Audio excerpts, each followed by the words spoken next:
I'm Josh Durso inside the FingerLakes1.com studio in downtown Seneca Falls, and I'm joined by Jon Lamanna of the Alpha Fire, who is here to talk to us about his band, upcoming CD release party, and much more. John, thanks a lot for stopping by. Absolutely. Thanks for having me.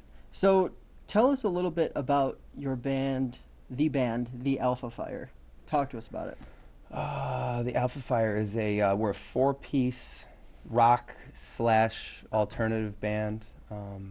We just say we're from upstate New York because we've got members from Syracuse, Auburn, Oswego area. I live here in Seneca Falls, so we just say we're from upstate New York, just to make it simple. But yeah, we're a four-piece rock alternative band. It's a brand new band.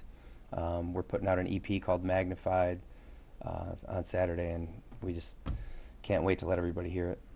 Now, talk to us a little bit about, you say that all of you come from different places. You have that sort of upstate branding.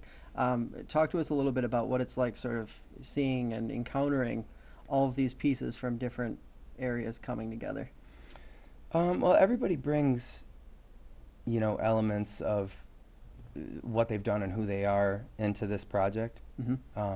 We were all connected, other than Jesse and I. Jesse and I have known each other for years, but Norin and Zane, that's the guitar player and the drummer, we were connected really by chance. So it's been really interesting, when you start a band, you go through the feeling out process of, how does this person communicate?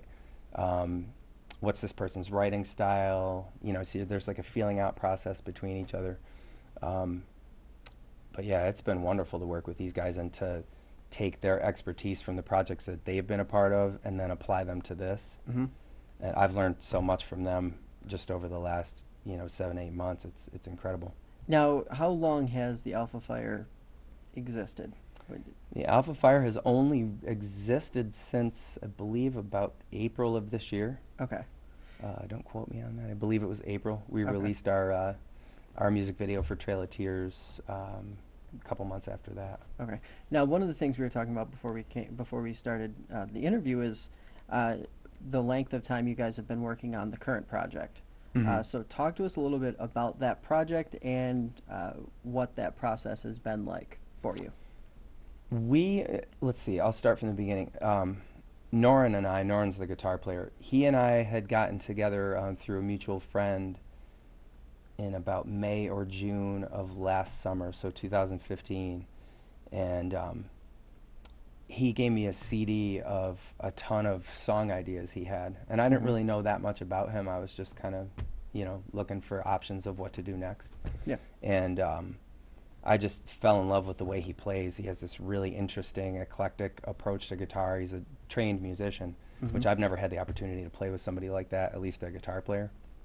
So we started bouncing ideas back and forth. We actually do a lot of it online. We get together at least once a week, but we do a lot of it online through a Google Drive. Yep. He'll send me ideas. I'll send him vocals back over the top of it. Right. So it's really interesting what you can do with technology these days as far as like sharing ideas goes. As a musician, does that make the process easier? I think so, With yeah, more because it technology cuts in play? out a lot of the dead time in between getting together. You can be productive not only when you're together physically, but when you're, in your own idle time and at your own leisure. Some people work late at night. I like to work early in the morning, but like you can do that kind of stuff when your muse is kicking in. You don't have to do it just when you're with that person writing, Right. on the spot, so to speak. So it's cool like that. Now, the upcoming show on Saturday, walk us through as many of the details as you can possibly remember from this current show. It's going to be at FNA's Rhythm and Booze in Waterloo. Yeah. Talk to us as much as you can tell us about it. I would say that the best thing about going to shows at FNA's is the sound company, LIG Sound. They do a phenomenal job with the sound and the production, so you're going to get a national quality rock show, right here in Waterloo. So that's an awesome thing. As far as the way the night is laid out, I believe the doors open at 8 o'clock. It's $5 to get in. You were supposed to be 21 and over to get in, but the first band is very, very young. They've got they're kids in like middle school, I believe, early high Okay. school. Either way, they are going to let all ages in until 9 p.m. when that band Right. is done. That band is called Midnight Riders. They play from 8:30 until 9, and then from that point, there's a band called Terawatt, Hmm. a traditional rock band that's playing next, followed by a band from Syracuse called Sampier. Really, really solid band.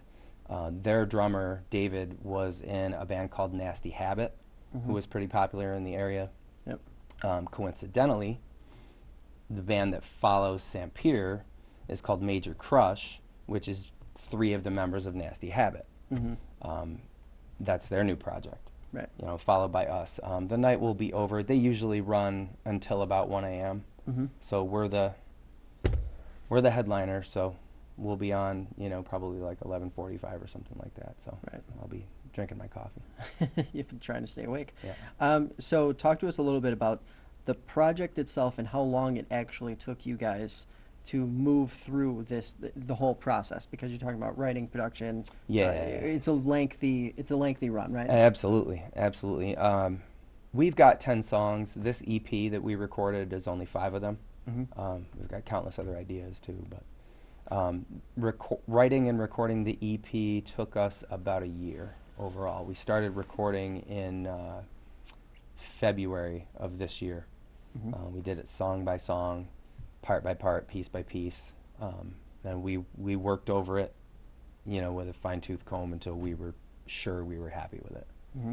So, Now, you have, admittedly, I listened to some of your music last night, and it is a unique sound. Not really it wasn't what I was expecting, and I cool. think that's sort of probably the perception a lot of people have when they first listen to the Alpha Fire anything.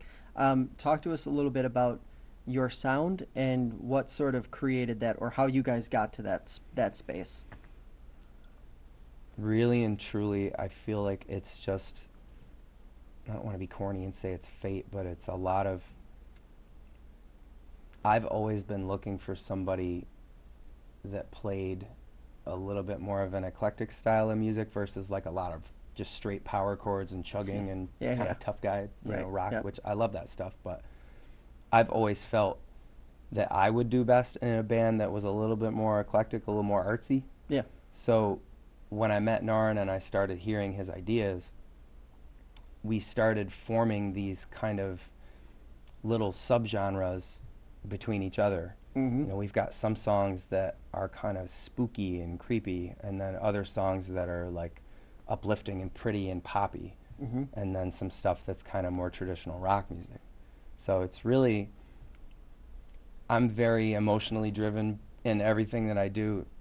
So when he sends me ideas, I know immediately when I hear the guitar parts, like whether or not it's speaking to me or not. Like Yeah. it will jump out to me right away, and I'll just start humming something, and it'll just Yeah. these songs just download into my brain while I'm driving around. Honestly, Hmm. so it's kind of Now, cool. how much of that, when you guys obviously you listen to other music and you hear different things, and how much of it is sort of like a passively stuff is entering your mind all the time, and you're just sort of like you're saying you use the word downloading. I mean, and a lot Yeah, of it's like you're listening to the radio and something clicks. Like, how often does that happen, and is that like an active part of the process of creating music? 100%. That's an active part of it. We actually have a song that we just finished called "Rich Man," which it's kind of it's sort of mocking greedy business types. Hmm. We're playing it Saturday night. It's not on the EP, but that song in particular, I was driving home from the studio, and the chorus of it just kind of plopped into my head out of nowhere. And I don't know if it was something I was listening to on the radio that sort of triggered it, Yeah. but that stuff, I have learned over time that whenever something like that starts to happen, I start to get an idea, I will pull over and hum things into my phone and record it so I Hmm. don't lose that moment, because there's Right. so many ideas that I've had over the years that I've lost Hmm. by just forgetting to just stop and write down whatever came into my mind. And I know Narn and the other guys act in the same way. Whenever something hits them, we're all trained to just stop right then and there and make a note of it or record it. Hmm. So Now, what is the sort of thing, and now that you've been through this lengthy process, what is it sort of that you guys have looked back on that you're really proud of out of this EP? I think the diversity of it Mm-hmm. is the thing we're the most proud of. In listening to it, like I said, you'll discover there's a song on there called Creaking Rope that's the verses almost sound like jazz, Mm-hmm. but then it goes into this sort of heavier, pretty piece in the chorus, you Mm-hmm. know, and then you've got a song like Trail of Tears, which is just this spooky kind of like death march. Yep. Um, they're really, I really feel like, and this is as truthful and honest as I can be, I really feel like there's something for everybody on there, Mm-hmm. whether or not you're listening to whatever is on 98 PXY right now, or you're listening to, you know, August Burns Red, like something Yeah. really heavy. Yep. I feel like there's something for everybody on there, you know. Now, the video for Trail of Tears. Uh, Talk to us a little bit about what that part of the process was like, what it was like being a part of that, and also what sort of the inspiration was for that, because I thought it was a really unique and interesting music video. That was the most fun I've ever had doing a musical project in my life. It was my friend Justin got us permission. It was his idea. Got us permission to get into the Seneca Army Depot Mm-hmm. out in Romulus, which is where they used to store nuclear weapons. Mm-hmm. And according to him, it was actually the second most sought after target of Russia during the Cold War. Mm-hmm. I can't tell you all the strange things that we encountered in the Seneca Army Depot. We, as everybody knows, they have all those albino deer walking around. Yep. It's very strange. Yep. We set lots of potentially toxic chemicals on fire and Yep. things of that nature. But actually, I remember the one building, we were looking for kind of broken down buildings to shoot in. Yep. And that was what, he knew that, so that was why he contacted me. But the building that we actually shot the video in, when we were walking up to it, there was a half torn apart deer carcass lying right in front of the building. So we were like, Yeah. oh, this is like a sign. It Yeah. must be here. Either that or there's some kind of satanic weirdos around there that are probably going to kill us in a couple hours. You know? So, But you guys are on Facebook, you have a website, the whole nine yards. Give us a little synopsis of where people can find you. they can find our music. Facebook is the number one way to find our music. You have to search for The Alpha Fire. Mm-hmm. You can find our music on all of the normal channels that people listen to music these days. So iTunes, Google Play, Spotify if you're a streamer. Mm-hmm. Obviously, it's better for bands if you go on and buy the single versus streaming it, but streaming is just as good. We just want people to hear what we've got going on. We want them to spread the word. Mm-hmm. We feel like this band, and it's been reinforced by radio people like our friend Scott at 95X. We've got a lot of support from a lot of professionals as far as this project goes, so we're really, really excited to see where we can take it. Now, you just touched on something that, since I have you here, I have to ask about. Mhm. The direction that the music industry is going, the streaming versus downloading and hard copy, and talk to us for a minute, if you can, about what that's like from the industry side, from the guy that's actually in the cage, so to speak. Mhm. What's that like? What's your take on it, and where do you guys feel you land? Okay.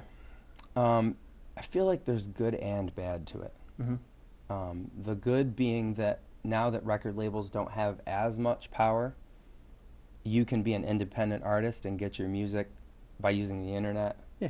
You can get your music to people in 30 countries if you promote it correctly. If you're just a hard worker and you're posting links everywhere all the time and producing quality content and getting people to share it is huge. Yep.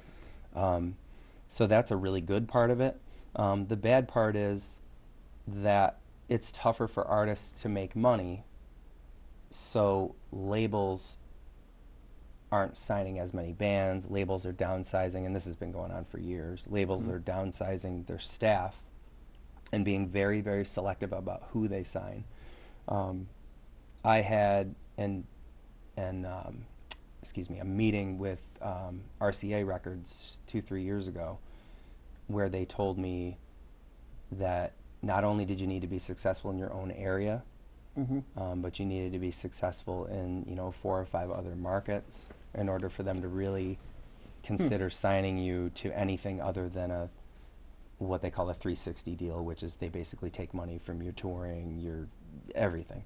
Okay. Um, sure, we'd like to get signed and all that stuff, but at the end of the day, if you're not going to make any money, then I'm not really sure what the point is. Yeah. I mean, it's great to get your music out there and all that, but we've all got lives and houses and what Yeah, have yeah. you. Get normal bills we got to pay for and stuff. So Now, so for the people who want to come out on Saturday, or for the people Mhm. who may not have known what was going to be going on Saturday, one more time, give us a rundown on what's going to be happening, and also uh, tell us why everyone should show up. Everyone should be there.